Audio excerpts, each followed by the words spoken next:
Hello everybody, and welcome back to my channel. Today we're going to be reading a little bit more of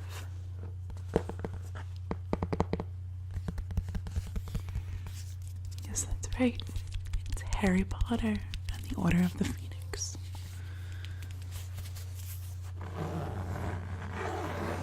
These are such nice books. They were made so well. As you can tell, I've taken the dust covers.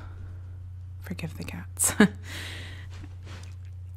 I've taken the dust covers off of them to protect the books because the dust covers means a lot to me. The art on them is beautiful. I hope that you'll take the time to hit the subscribe button if you enjoy this video. I am putting out 2 videos per week at the moment with intentions of doing 3 here coming up soon. So please hit the subscribe button and the little bell. So we are on chapter 3.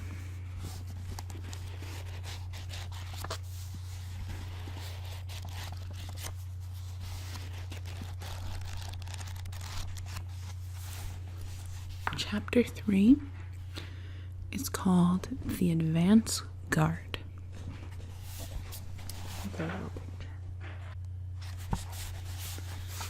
Chapter 3 of Harry Potter and the Order of the Pheonix.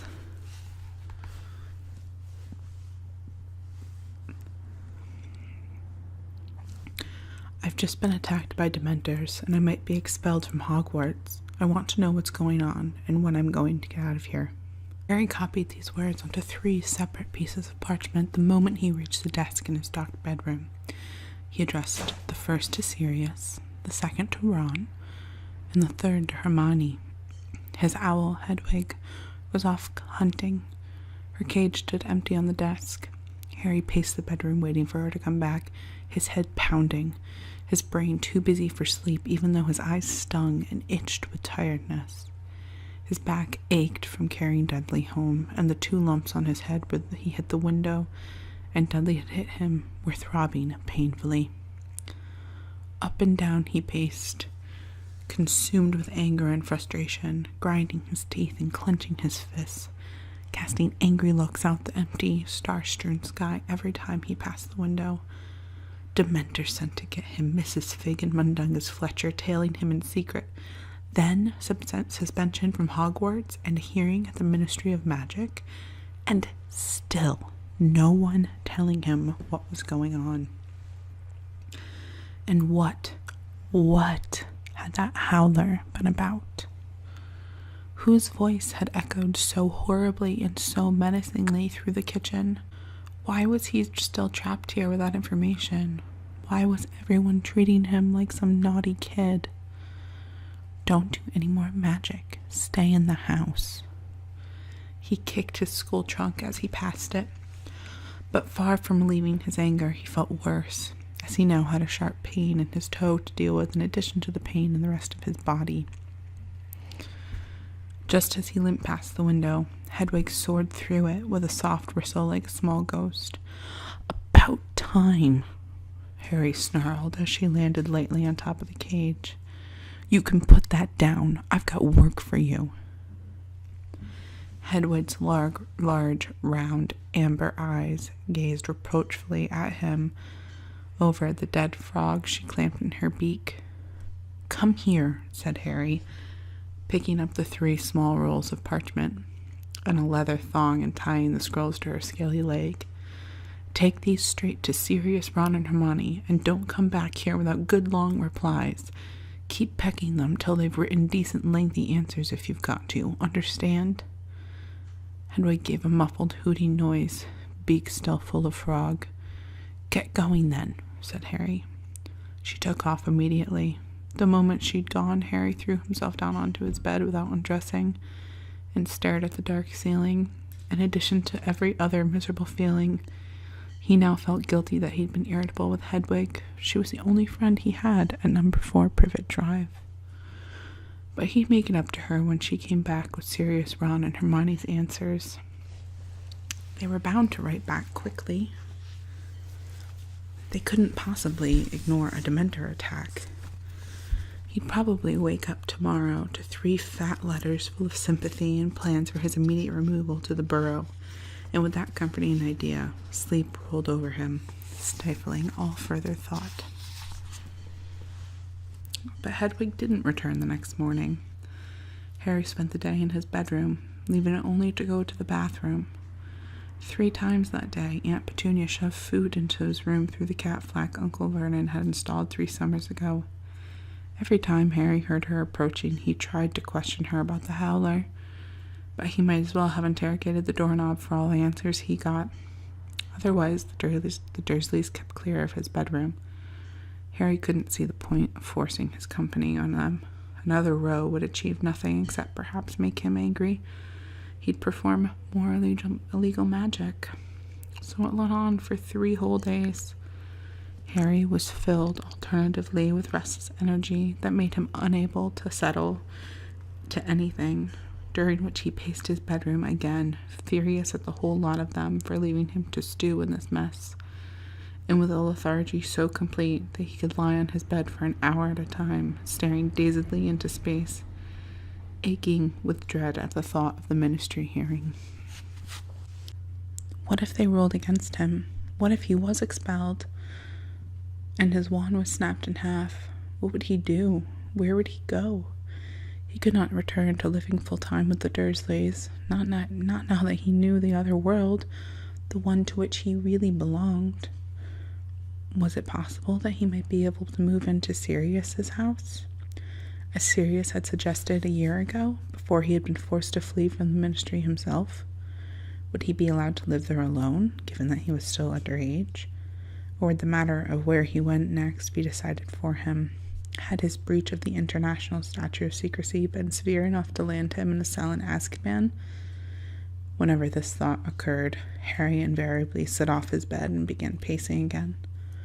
On the 4th night after Hedwig's departure, Harry was lying in one of his apathetic phases, staring at his ceiling, his exhausted mind quite blank, when his uncle entered the room. Harry looked slowly around him. Uncle Vernon was wearing his best suit in an expression of enormous smugness. "We're going out," he said. "Sorry?" "We, that is to say, your aunt, Dudley, and I are going out." "Fine," said Harry dully, looking back at the ceiling. "You're not to leave your bedroom while we're away." "Okay." "You're not to touch the television, the stereo, or any of our possessions." "Right." "You're not to steal food from the fridge." "Okay." "I'm going to lock your door." "You do that." Uncle Vernon glared at Harry, clearly suspicious of his lack of argument, then stomped out of the room and closed the door behind him. Harry heard the key turn on the lock and Uncle Vernon's footsteps walking heavily down the stairs. A few minutes later, he heard the slamming of car doors, the rumble of an engine, and the unmistakable sound of the car sweeping out of the driveway. Harry had no particular feeling about the Dursleys leaving. It made no difference to him whether they were in the house or not. He could not even summon the energy to get up and turn on his bedroom light. The room grew steadily darker around him as he lay listening to the night sounds through the window. He kept open all the time, waiting for the blessed moment when Hedwig returned. The empty house creaked around him. The pipes gurgled. Harry lay there in a kind of stupor, thinking of nothing, suspended in misery. And then, quite distinctly, he heard a crash in the kitchen below.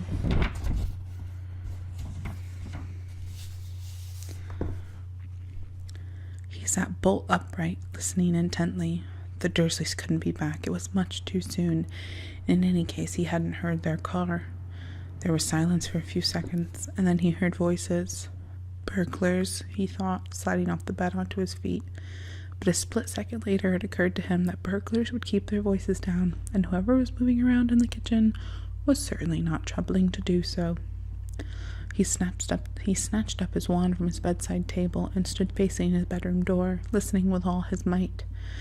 Next moment, he jumped as the lock gave a loud click and his door swung open. Harry stood motionless, staring through the open door at the dark upstairs landing, straining his ears for further sounds, but none came. He hesitated for a moment, and then moved swiftly and silently out of his room to the side of the upstairs. His heart shot upward into his throat. There were people standing in the shadowy hall below, silhouetted against the streetlight glowing through the glass door, 8 or 9 of them all, as far as you could see, looking up at him. "Lower your wand, boy, before you take someone's eye out," said a low, growling voice. Harry's heart was thumping uncontrollably. "Lower your wand, boy, before you take someone's eye out," said a low, growling voice. Harry's heart was thumping uncontrollably. He knew that voice, but he did not lower his wand. "Professor Moody?" "I don't know so much about Professor," growled the voice. "Never got round to teaching much, did I? Get down here. We want to see you properly." Harry lowered his wand slightly, but did not relax his grip on it, nor did he move. He had very good reason to be suspicious. He had recently spent 9 months in what he thought was Mad-Eye Moody's company, only to find out it wasn't Moody at all, but an imposter. An imposter, moreover, who had tried to kill Harry before being unmasked. But before he could make a decision about what to do, a second, slight, hoarse voice floated upstairs. "It's all right, Harry. We've come to take you away." Harry's heart leapt. He knew that voice, too, though he hadn't heard it for more than a year. "Professor Lupin?" he said disbelievingly. "Is that you?" "Why are we all standing in the dark?" said a third voice, this one completely unfamiliar. A woman's. "Lumos." A wand tip flared, illuminating the hall with magical light. Harry blinked. The people below were crowded around the foot of the stairs, gazing intently up at him, some craning their heads for a better look. Remus Lupin stood nearest to him. Though still quite young, Lupin looked tired and rather ill. He had more gray than when Harry had said goodbye to him, and his robes were more patched and shabbier than ever. Nevertheless, he was smiling broadly at Harry. He tried to smile back through his shock. "Oh, he looks just as I thought he would," said the witch, who was holding her lit wand aloft. She looked the youngest there. She had a pale, heart-face shaped, dark, twinkling eyes, and short, spiky hair that was a violent shade of violet. "Watch it, Harry." "Yeah, I see what you mean, Rubus," said a bald black wizard, standing farthest back. He had a deep, slow voice and wore a single gold hoop in his ears. "You look exactly like James." "Except the eyes," said a wheezy-voiced, silver-haired wizard at the back. "Lily's eyes." Mad-Eye Moody had a long, grizzled gray hair and a large chunk missing from his nose, was squinting suspiciously at Harry through his mismatched eyes. One of the eyes was small, dark, and beady. The other, large, round, and electric blue. The magical eye that could see through walls, doors, and the back of Moody's own head. "Are you quite sure it's him, Lupin?"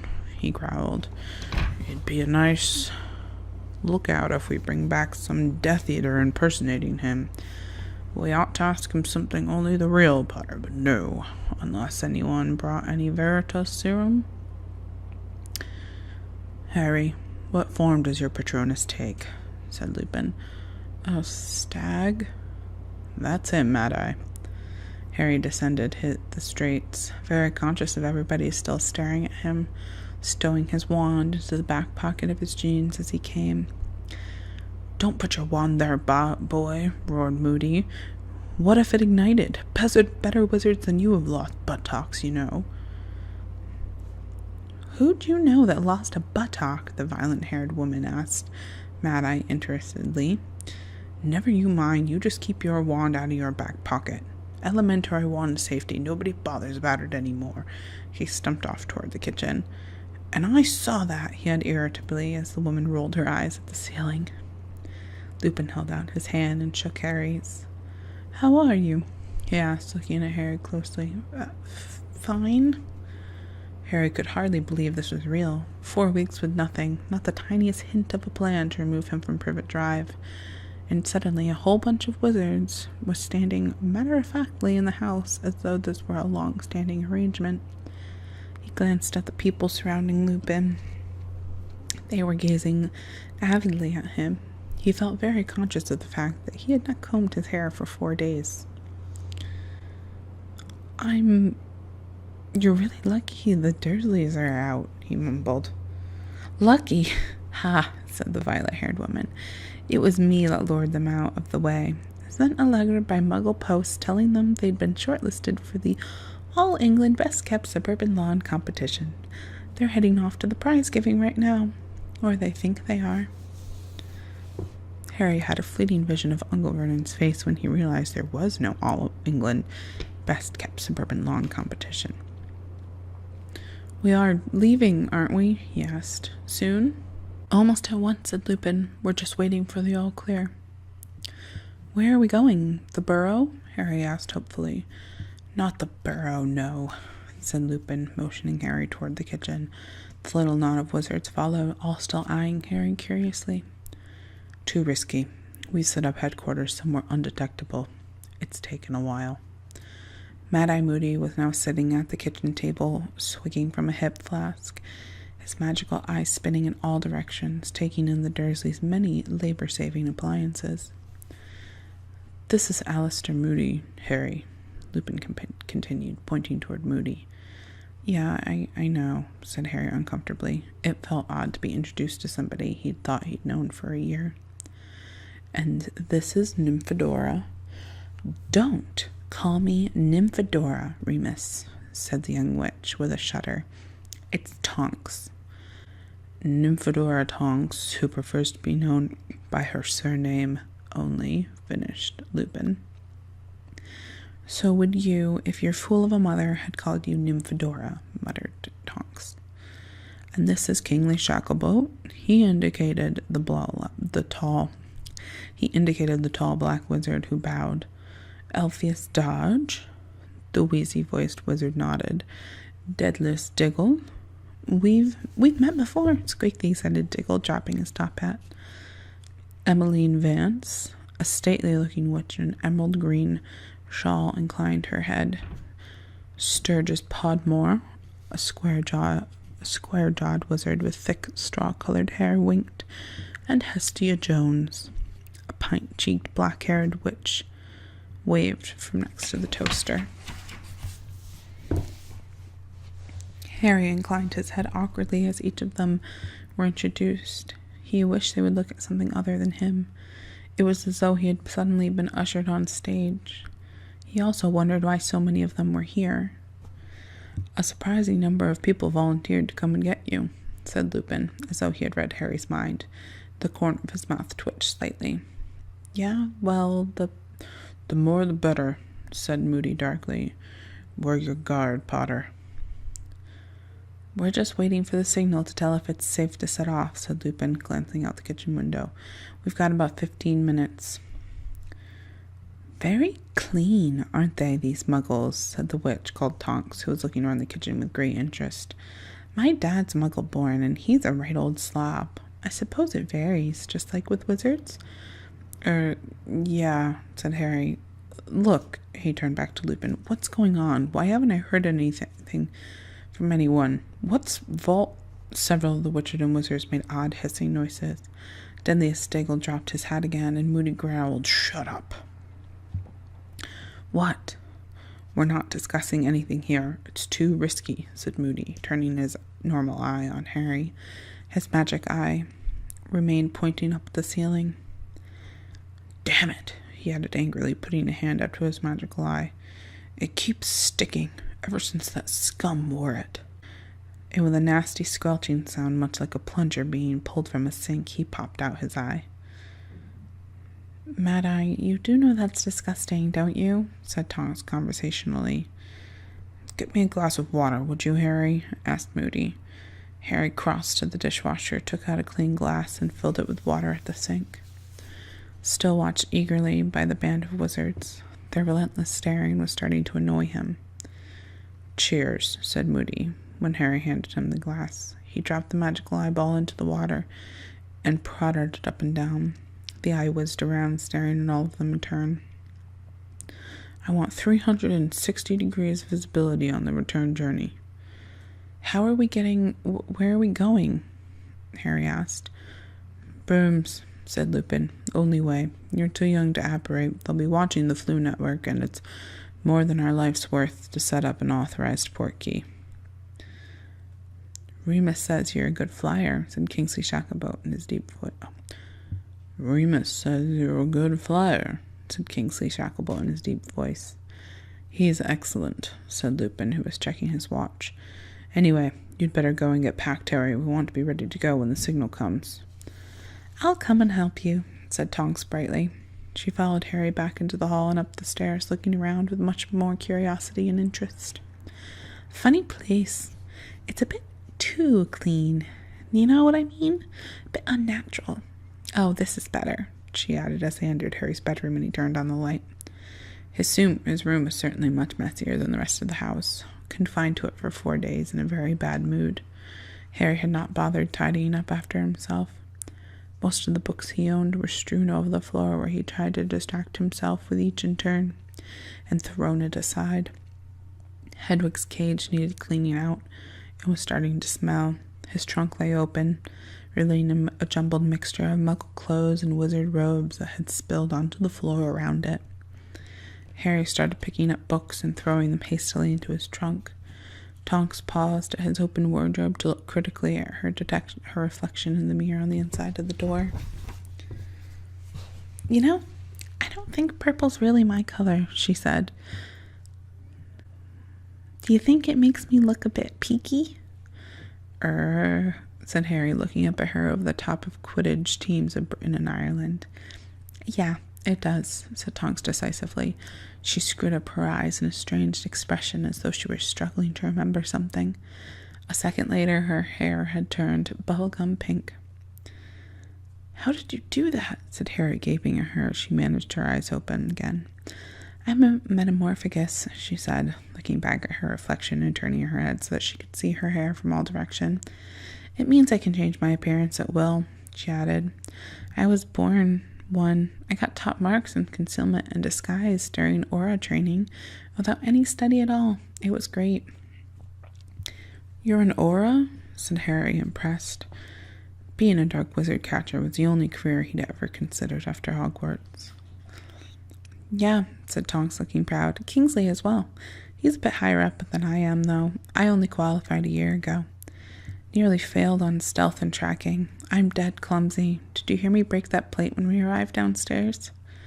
Can you learn how to be a metamorphagus? Harry asked her, straightening up, completely forgetting about packing.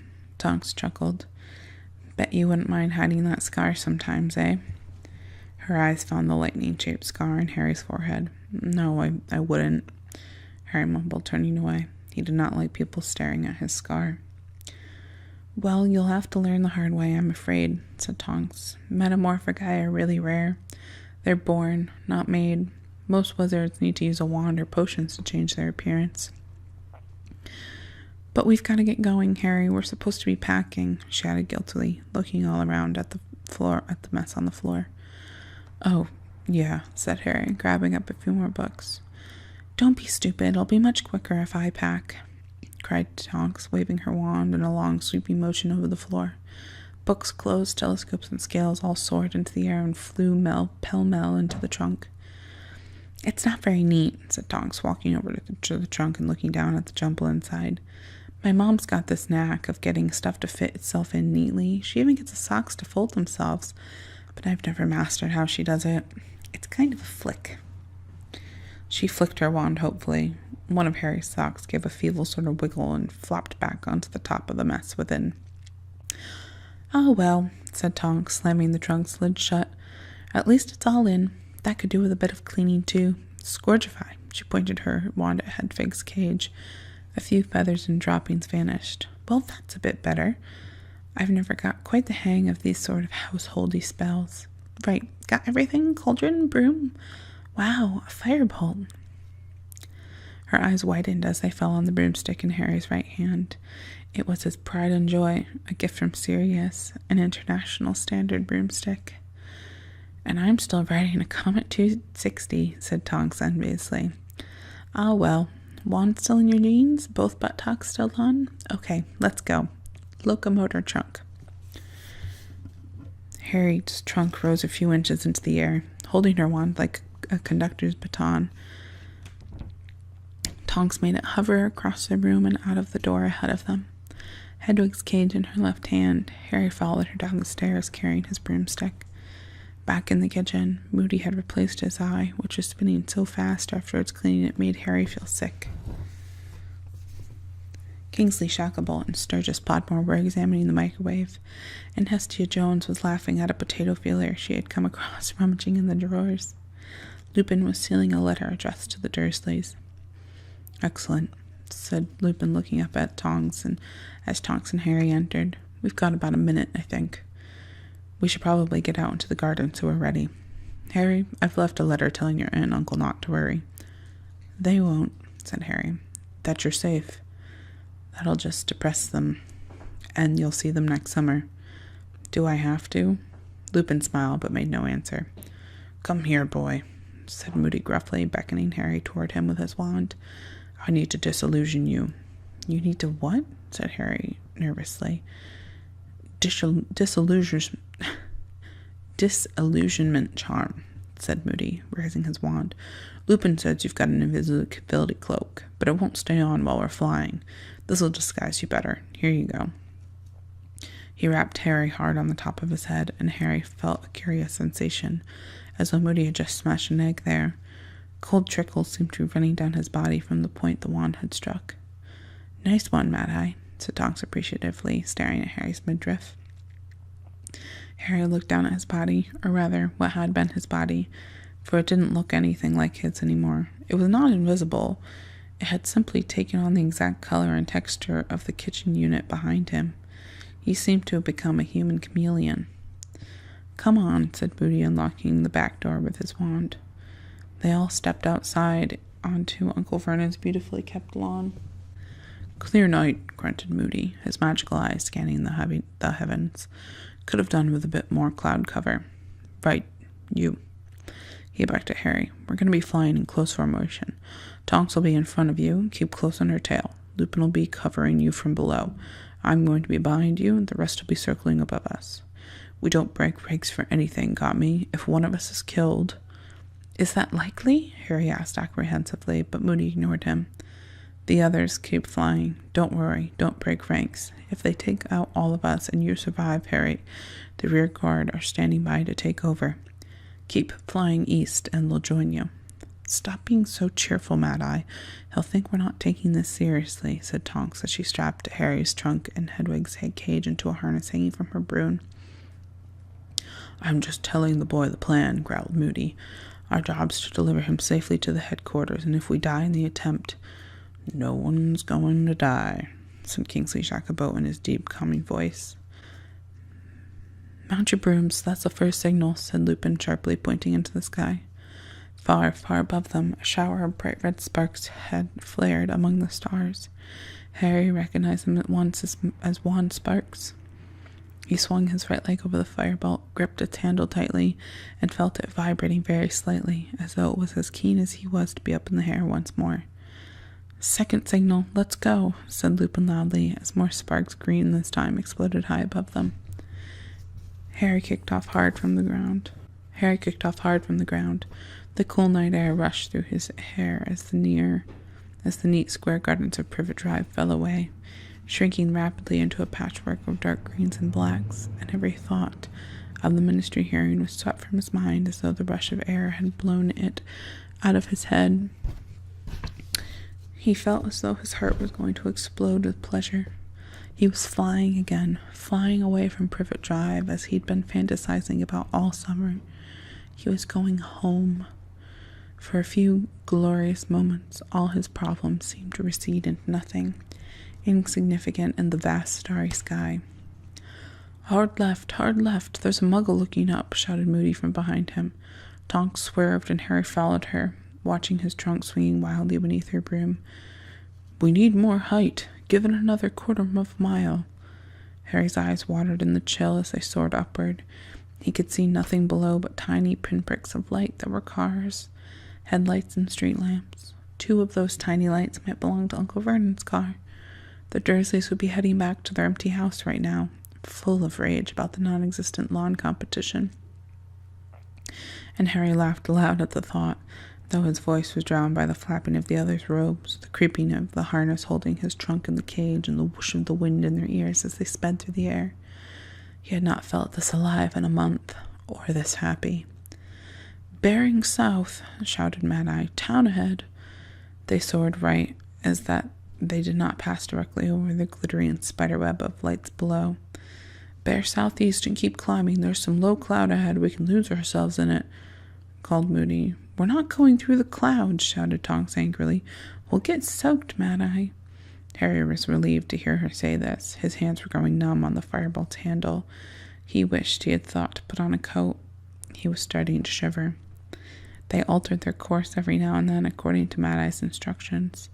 Harry's eyes were screwed up against the rush of the icy wind that was starting to make his ears ache. He could remember being this cold on a broom only once before, during the Quidditch match against Hufflepuff in his 3rd year, which had taken place in a storm. The guard around him was circling continuously like giant birds of prey. Harry lost track of time. He wondered how long they had been flying. It felt like an hour at least. "Turn southwest. We want to avoid the motorway." Harry was now so chilled that he thought longingly for a moment of the snug, dry interiors of the cars streaming along below. Then, even more longingly of traveling by flue powder. It might be uncomfortable to spin around in fireplaces, but at least it was warm in the flames.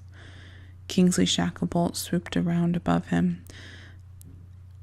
an earring gleaming slightly in the moonlight. Now Emmeline Vance was on his right, her wand out, her head turning left and right. Then she too swooped over him to be replaced by Sturgis Podmore. "We ought to double back for a bit, just to make sure we're not being followed," Moody shouted. "Are you mad, Mad-Eye?" Tonks screamed from the right. "We're all frozen to our brooms. If we keep going off course, we're not going to get there until next week. We're nearly there now." "Time to start the descent," came Lupin's voice. "Follow Tonks, Harry." Harry followed Tonks into a dive. They were heading for the largest collection of lights he had ever seen. A huge, sprawling, crisscrossing mass, glittering in lines and grids, interspersed with pouches of deepest black. Lower and lower they flew until Harry could see individual headlights and street lamps, chimneys, and television aerials. He wanted to reach the ground very much, though he felt sure that someone would have to unfreeze him from his broom. "Here we go," called Tonks, and a few seconds later she had landed. Harry touched down right behind her and dismounted on a patch of unkept grass in the middle of its small square. Tonks was already unbuckling Harry's trunk. Shivering, Harry looked around. The grimy fronts of the surrounding streets were not welcoming. Some of them had broken windows, glimmering dully in the light from the streetlights. Paint was peeling away from many of the doors, and heaps of rubbish lay outside several sets of front steps. "Where are we?" Harry asked, but Lupin said quietly, "In a minute." Moody was rummaging in his cloak, his gnarled hands clumsy with cold. "Got it," he muttered, raising what looked like a silver cigarette lighter into the air and clicking it. The nearest street lamp went out with a pop. He clicked the on lighter, the next lamp went out. He kept clicking until every lamp in the square was extinguished, and the only light in the square came from curtained windows and the sickly moon overhead. "Borrowed it from Dumbledore," growled Moody, pocketing the put-outer. "That'll take care of any muggles looking out the windows, see? Come, now, quick." He took Harry by the arm and led him from the patch of grass across the road and onto the pavement. Lupin and Tonks followed, carrying Harry's trunk between them. The rest of the guard, all with their wands out, flanking them. The muffled pounding of a stereo was coming from an upper window in the nearest house. A pungent smell of rotting rubbish came from a pile of bulging bin bags just inside the broken gate. "Here," muttered Moody, thrusting a piece of parchment toward Harry's disillusioned wand and holding his lit wand close to it so as to illuminate the writing. "We read quickly and memorize." Harry looked down at the piece of paper. The narrow handwriting was vaguely familiar. It said, "The headquarters of the Order of the Pheonix may be found at number 12, Grimmauld Place, London."